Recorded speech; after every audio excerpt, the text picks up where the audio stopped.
This morning, stock started off with a massive rally, only to come crashing back down. We look at the fear and greed index. We are teetering right on the edge of extreme fear and fear. Is this a buying opportunity? Because like a wise man once said, be fearful when others are greedy, be greedy when others are fearful. Now, we also come over and look at the most recent investor sentiment survey. What do we see? The bulls have dropped off once again. Now, only 35.4% of participants are bullish. The market in the historical average we can see right down here is 37.5. So as we come over and look at how the indices fared across the board, the Dow was down 151 points. The NASDAQ was down 30 points.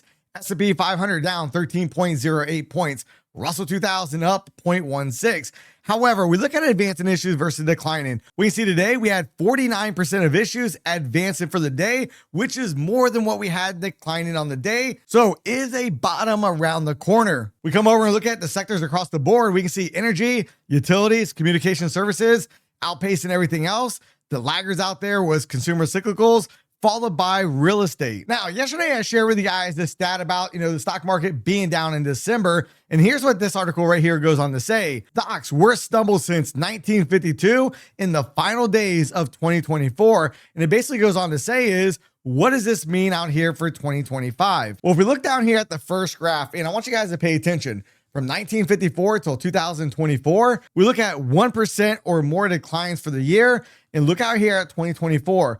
By far was the worst year. Then we go back and look at in the past, going back to 1952, when we've had a 1% decline going into the end of the year. Notice how most of the time for the year, we have favorable returns. However, back in 08 was not the case. Neither was it back here in 2022. So let me know in the comment section down below, what do you guys think is going to be in store for 2025? Do you think we're going to finish the year up higher, or is it going to be time for the bear market? We come over and look at the months, and we go back and look at history going back to 1928. Notice January historically is a bullish month. However, it doesn't mean 100% we are going to go up. And I got to be honest with you, the first day of trading in January, well, it did not go like the bulls would have liked. We come over and look at the heat map real quick, and what do we see? Well, if we look at the Mag 7 stocks, Apple was down, Nvidia was up, Meta was up, Microsoft was down, Google barely up. However, Tesla really started off the day today down 6.8%. And what I mean by that is, if we come over and we look at TSLA, we look at Tesla, we can see it's now smashed our ABC targets to the downside. But wait, when we come over here and we look at pre-market action, I want you guys to pay attention. Right here, Tesla had some numbers come out. They basically missed their sales number, basically kicked off a little bit of uncertainty in the market. And then we've seen Tesla continue to drift lower throughout the day. However, when we come over and look at the volatility index, today the VIX was up 3.34%. And this is something we were talking about this morning on the live stream. We saw the indices well within the green, and we kept seeing the volatility index slightly in the green. I said, watch out. This is an anomaly. When the stock market is up higher and we see the VIX holding steady near flat or even up slight a bit, that could be a warning sign that there could be trouble up ahead. And most certainly trouble did come today. Now we come over and look at the SPY. We can see now we are still below both of the anchored VWAPs. The one from the swing point right over here, the other VWAP right there from all-time highs. And notice now today, we just barely eked out spiking below this recent swing low. However, we are not able to close below that price point.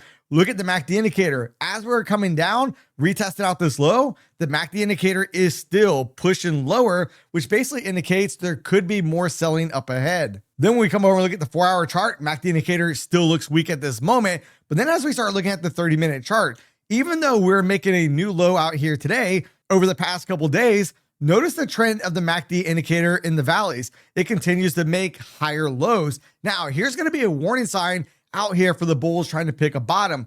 If we see the MACD indicator get back towards the zero line, price is still hovering near these lower price points.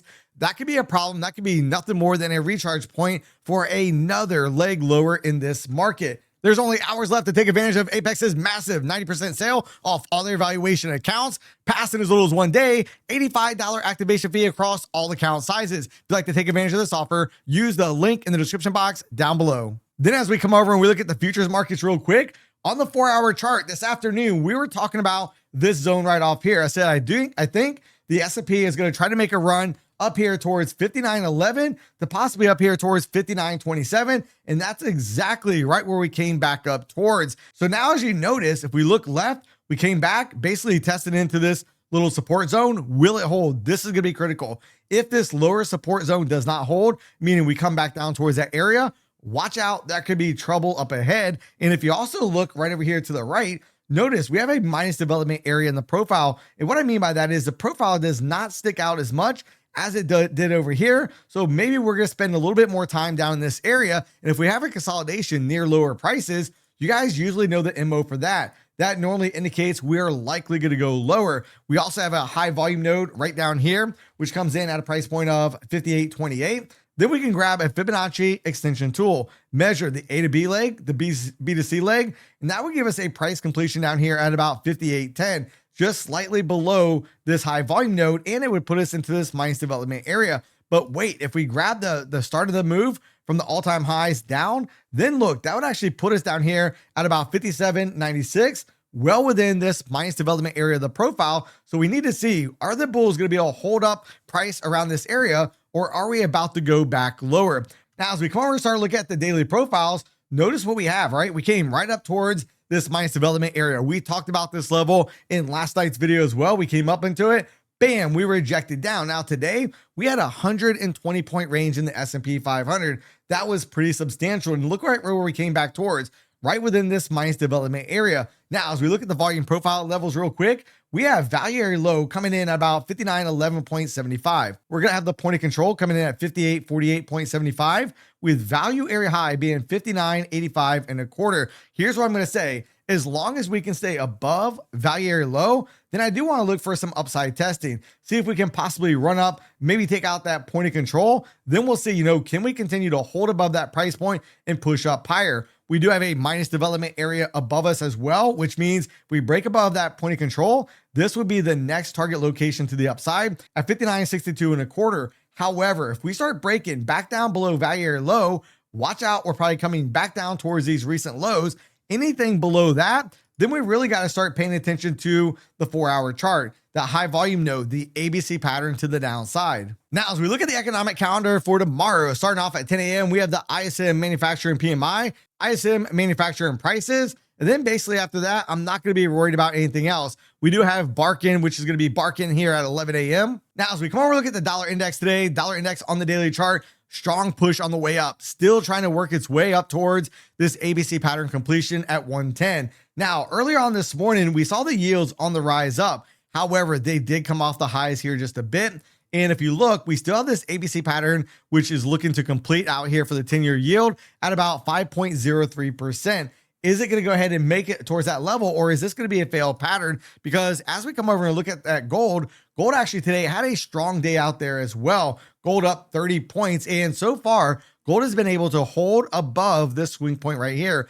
If it gives it up, watch out. There's going to be a problem up ahead. Now, the next target to the upside for gold I would watch would be somewhere about 27.17, kind of within this minus development area, a little bit shy of this recent high. And if we pull a Fibonacci retracement from that swing high right down towards the low, notice it kind of correlates with the 78.6 Fibonacci retracement level as well. Crude oil today was on the move up again, smashing our ABC target right there around 73. Now we've hit that target. Now is crude oil going to go ahead and have a small pullback, maybe back towards this breakout point and then set another leg higher, or will crude oil continue to rally up from here? Coming over and taking a look at the QQQs real quick, see the Qs breaking the swing point here with an ABC pattern completion down here at about 501.14. Look at the MACD indicator. As we're coming down, testing this prior swing point, notice the MACD indicator continues to get weaker. And again, this is not something that the bulls want to see in the market. This is actually favoring more downside pressure to come.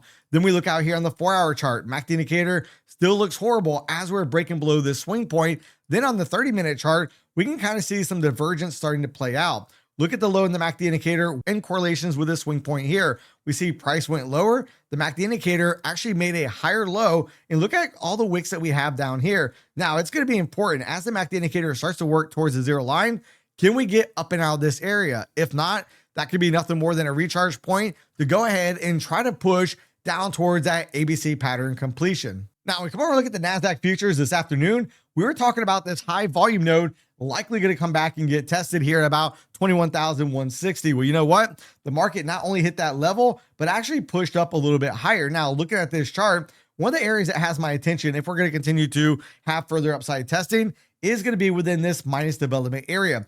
Do we essentially maybe come up to this level, boom, and then reject, maybe back down towards that 160 or even lower? Keep in mind, right down here, we do have an untested point of control, 20,882.75. And we also have this larger A to B equals C to D pattern, which would actually complete down here about 20,662. Keep in mind, the low has already been broken. Yes, we didn't close below it, but we did spike below it. Therefore, the ABC pattern has been validated. Now, we're going to have to wait and see, does the market actually make it down towards that price point? Now, if you guys would like to learn which prop firm is best, Apex Trader Funding, Take Profit Trader, or My Funded Futures, make sure to watch this video right here.